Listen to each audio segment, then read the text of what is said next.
आपके साथ अनु और आप देख रहे हैं जी टीवी न्यूज चैनल। आइए नजर डालते हैं आज की कुछ महत्वपूर्ण खबरों की ओर। अपने पूर्व निर्धारित कार्यक्रम के तहत मुख्यमंत्री योगी आदित्यनाथ सिद्धार्थनगर जिले के बीएसए ग्राउंड पर पहुंचकर सिद्धार्थनगर जिले को करीब 19 करोड़ की परियोजनाओं का शिलान्यास और लोकार्पण किया। इस मौके पर मुख्यमंत्री ने आईसीडीएस द्वारा अन्नप्राशन योजना के तहत छोटे बच्चों को अन्नप्राशन भी कराया और बच्चों को गोद में लेकर उनका दुलार भी किया। साथ ही मुख्यमंत्री योगी आदित्यनाथ ने जिले के कुछ छात्र छात्राओं को मोबाइल दिया और गरीबों को आवास की चाबियां वितरित की। साथ ही विभिन्न परियोजनाओं में उत्कृष्ट कार्य करने वाले कुछ लोगों को सम्मानित भी किया। मुख्यमंत्री योगी आदित्यनाथ इस मौके पर भारी जनसमूह को देखकर काफी गदगद दिखे और जनसभा को संबोधित करते हुए उन्होंने पूर्ववर्ती सरकारों पर जमकर निशाना साधा। साथ ही प्रधानमंत्री नरेंद्र मोदी और उत्तर प्रदेश सरकार द्वारा चलाई जा रही जन कल्याणकारी योजनाओं का बखान भी किया। पेश सिद्धार्थनगर से बजरंगी प्रसाद चौधरी की खास रिपोर्ट। होली के पूर्व लगभग 1900 करोड़ रुपए की इन परियोजनाओं के लिए मैं आप सभी सिद्धार्थनगर वासियों को हृदय से बधाई देता हूं। सिद्धार्थ विश्वविद्यालय का सिद्धार्थ विश्वविद्यालय आज एक नए प्रतिमान को स्थापित कर रहा है। सरकार ने उसको पूरा पैसा दिया है। वहां अब नए नए पाठ्यक्रम प्रारंभ हो चुके हैं। अब एक नई पहचान के साथ सिद्धार्थ विश्वविद्यालय अपने आप को आगे बढ़ा रहा है। तो हर घर नल योजना, स्वच्छ भारत मिशन यहां के बच्चों की बीमारी को पूरी तरह समाप्त करके यहां के लोगों को एक नया जीवन दे रहा है। माधव बाबू के नाम पर स्थापित माधव प्रसाद त्रिपाठी मेडिकल कॉलेज सिद्धार्थनगर की एक नई पहचान बन रहा है। तो आज यहां की बेटियों को नर्सिंग की पढ़ाई के लिए दूर न जाना पड़े, इसके लिए सिद्धार्थनगर में ही नर्सिंग कॉलेज का शिलान्यास भी हम करने जा रहे हैं। अभी जो कार्यक्रम हुआ है ना, इसमें नर्सिंग कॉलेज का शिलान्यास भी आपके सिद्धार्थनगर जनपद के लिए।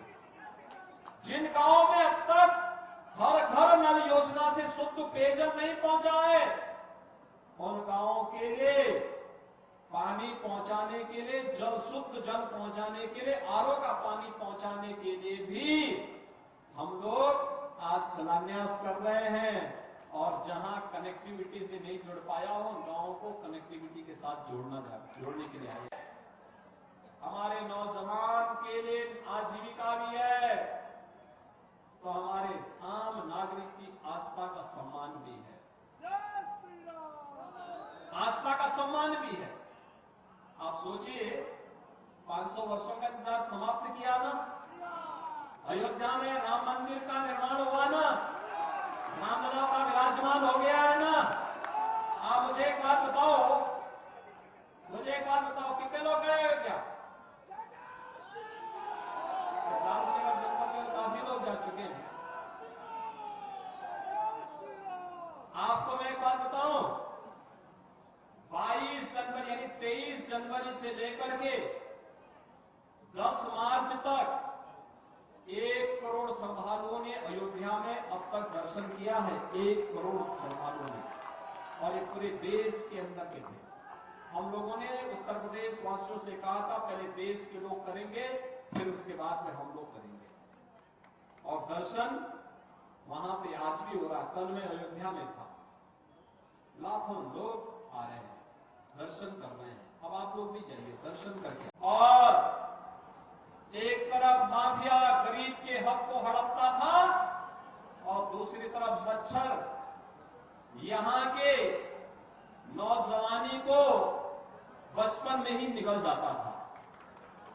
इंसेफ्लाइटिस से सबसे अधिक पीड़ित कोई जनपद था, उनमें से सिद्धार्थनगर जनपद भी एक था। मैंने अपनी आंखों से पिछले 30 वर्ष के अंदर हजारों बच्चों को इंसेफ्लाइटिस की महामारी से काल कलवित होते हुए देखा है। उन बच्चों के जीवन को बचाने के लिए सड़क से संसद तक लड़ाई लड़ता था। और तब मेरे साथ, भले विपक्ष में उस समय श्री जगदम्बिका पाल जी रहे होंगे, लेकिन मेरे साथ तब भी वहां मेरी आवाज के साथ आवाज मिलाने का काम करते थे।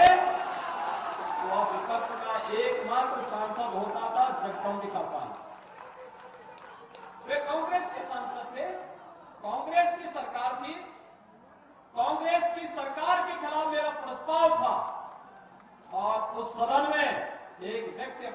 सरकार के खिलाफ खड़ा होकर के यहाँ की मासूमों को बचाने के लिए उस समय खड़ा हुआ था। और बहनों भाइयों, वो नाम था जगदम्बिका पाल का। पूरा सदन खोजक था कि मैं तो विपक्ष में था ही, लेकिन मेरे स्वर में स्वर मिलाने का काम कोई एक सांसद कर रहा है तो वह जगदम्बिका पाल कर रहा है।